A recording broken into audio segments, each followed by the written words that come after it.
एक गांव में दो भाई अपने अपने परिवार के साथ रहते थे। एक भाई अमीर था तो दूसरा गरीब। दिवाली आई, सारे गांव में खुशियां मनाई जा रही थी।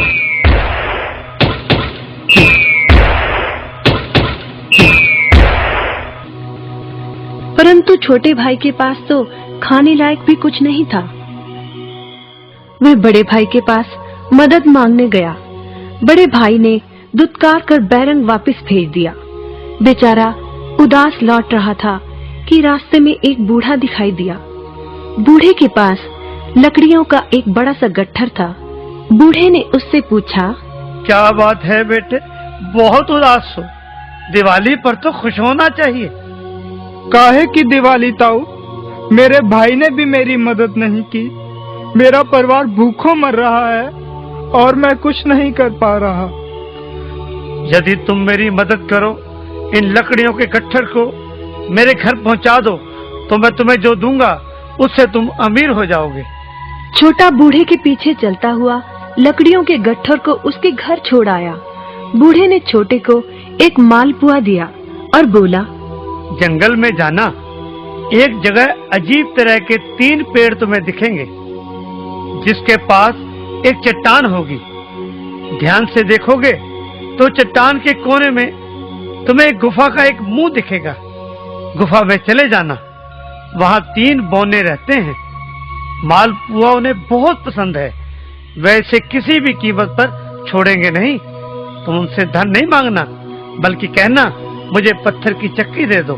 छोटा भाई गुफा में जा पहुंचा। उसके हाथ में मालपुआ देखकर एक बौना बोला, ये मुझे दे दो, मैं तुम्हें इसके बदले में जो कहोगे दे दूंगा। छोटा बोला, मुझे बस अपनी पत्थर की चक्की दे दो। चक्की लेकर छोटा जैसे ही चलने लगा, बौना बोला, इसे मामूली चक्की ना समझना।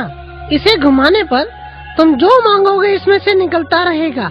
इच्छा पूरी होने पर इस पर लाल रंग का कपड़ा डाल देना, सामान बनना बंद हो जाएगा।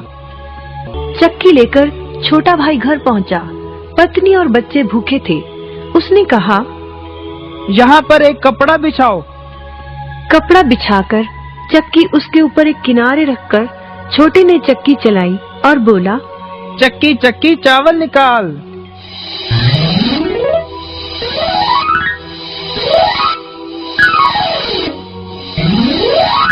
बस चावलों का ढेर लगना शुरू हो गया।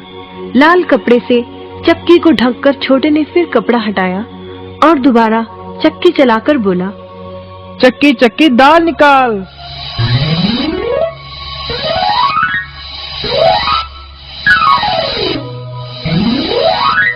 ढेरों दाल निकलती रही। थोड़ी देर बाद छोटे ने चक्की को ढक दिया। दाल चावल बनाकर सबने अपना पेट भरा। रात सबने चैन की नींद ली।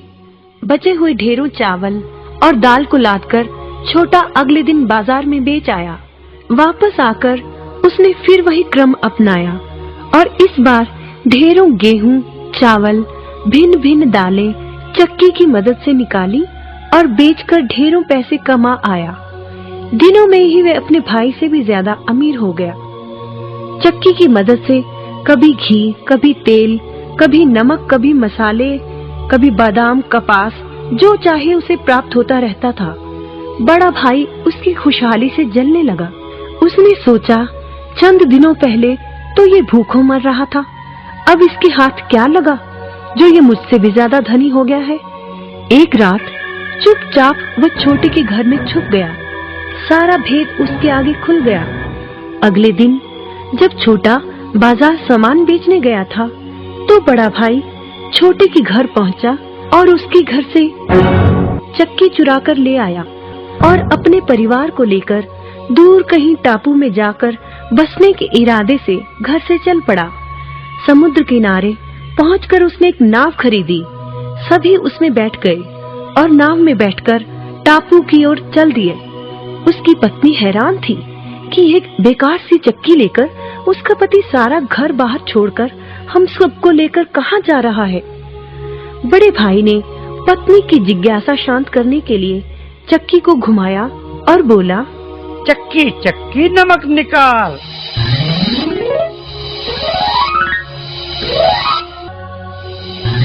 बस फिर क्या था, नमक का ढेर नाव में लगना शुरू हो गया और नाव डूबने लगी। बड़े भाई को चक्की बंद करने का उपाय तो पता नहीं था। उन सब की जल समाधि बन गई। सभी चक्की समेत समुद्र में डूब गए। कहते हैं कि चक्की अब भी घूम रही है, तभी तो समुद्र का पानी खारा है। शिक्षा, लालच बुरी बला है।